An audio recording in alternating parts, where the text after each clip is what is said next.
السلام علیکم ورحمۃ اللہ وبرکاتہ۔ ہنستے مسکراتے اچھلتے کودتے پیارے پیارے ننھے منھے اور ننھے منھے سے بڑے اور اس سے بھی کچھ اور بڑے ساتھیوں، کہانی زبانی کی جانب سے خوش آمدید، جہاں آپ سنتے ہیں روزانہ ہر طرح کی کہانیاں۔ آج ہم آپ کے لیے لائے ہیں افریقہ کی ایک کہانی، یعنی کہ افریقہ میں سنائی جاتی ہے، جس کا عنوان ہے 30 اونٹ، اور اس کہانی کو آپ کے لیے لکھا ہے احمد عدنان طارق نے، جنہوں نے دیس دیس کی بہت ہی مزیدار کہانیاں لکھی ہیں بچوں کے لیے۔ احمد کی خواہش تھی کہ وہ دنیا گھومنے نکلے، مختلف جگہوں پر جائے اور مختلف قوموں کے لوگوں سے ملے اور اپنی قسمت آزمائے۔ اس نے اپنی بیوی کو بتایا کہ کل وہ صبح قسمت آزمائی کے لیے سفر پر نکل جائے گا۔ اس کی بیوی بہت ہی دل کی اچھی تھی، وہ نہیں چاہتی تھی کہ احمد اسے چھوڑ کر جائے، مگر پھر بھی اس نے اسے جانے کی اجازت دے دی۔ اگلی صبح احمد پیدل گھر سے نکل پڑا۔ وہ چلتا رہا جب تک کہ اس کی ملاقات ایک شخص سے ہوئی، جس نے اسے اپنے گھر میں ملازم رکھ لیا۔ کچھ مہینوں کے بعد اس نے وہ نوکری چھوڑی اور آگے روانہ ہو گیا۔ پھر اس نے اسی طرح کئی نوکریاں کیں اور چھوڑیں، لیکن کسی بھی طرح اس نے اپنا سفر جاری رکھا اور دنیا کی سیر کرتا بھی رہا۔ اس عرصے میں اس نے جتنی رقم کمائی، اس میں سے 2 حصے اپنے پاس رکھے، ایک حصہ اپنی خوراک اور دوسرے کاموں کے لیے استعمال کیا۔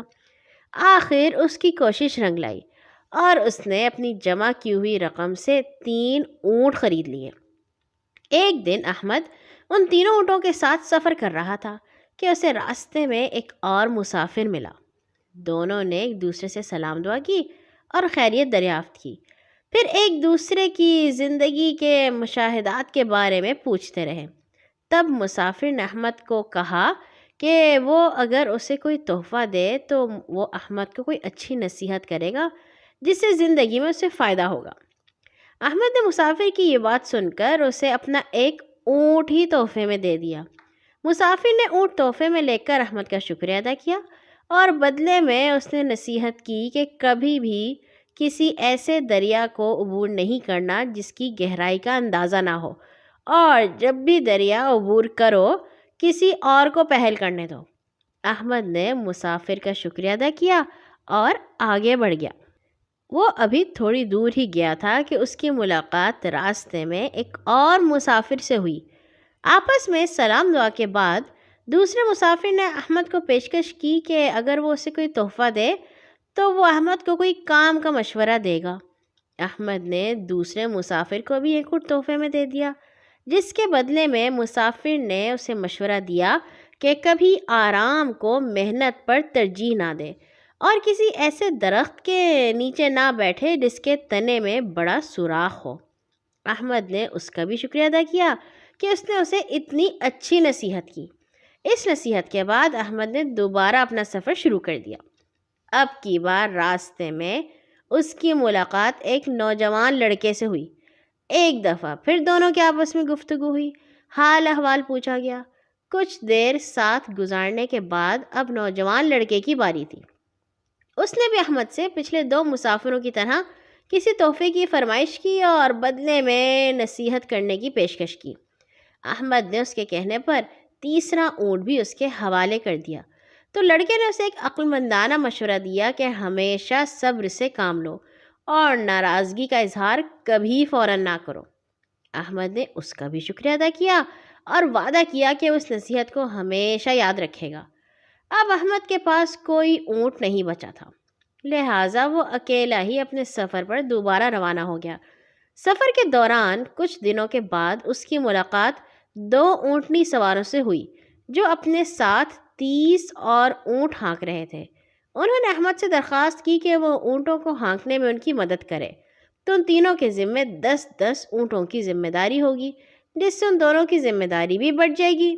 احمد نے ان کی درخواست مان لی اور پھر وہ تینوں اونٹوں کو لے کر اپنی منزل کی طرف روانہ ہو گئے۔ وہ چلتے رہے یہاں تک کہ راستے میں ایک دریا آ گیا۔ جو کہ بہت تیز تھا اور پانی کناروں سے بہہ کر ارد گرد کے کھیتوں میں داخل ہو رہا تھا۔ ایک اونٹنی سوار نے دریا دیکھا تو آؤ دیکھا نہ تاؤ فوراً اپنے کپڑے اتارے اور پانی میں اتر گیا تاکہ دیکھے کہ اونٹوں کو دریا میں سے کیسے گزارنا ہے۔ لیکن وہی ہوا جس کا ڈر تھا۔ وہ ایک گہری کھائی میں جا پھنسا اور ایسا ڈوبا کہ دوبارہ پانی کی سطح پر نہ ابھر سکا۔ اس کے ڈوبنے کے بعد احمد اور دوسرے اونٹنی سوار نے دریا سے گزرنے کی ہمت نہیں کی اور خدا کا شکر ادا کیا کہ ان کی جان بچ گئی۔ وہ آگے بڑھے، پھر دریا کے پاٹ میں ایک محفوظ جگہ دیکھ کر انہوں نے دریا پار کیا۔ دریا کے دوسری طرف ایک گھنا جنگل تھا۔ اس وقت شام کا وقت ہو چلا تھا اور سورج ڈوب رہا تھا۔ دونوں مسافر تھک چکے تھے۔ انہوں نے کچھ گھنے درختوں کا انتخاب کیا تاکہ وہاں رات کو آرام کر سکیں۔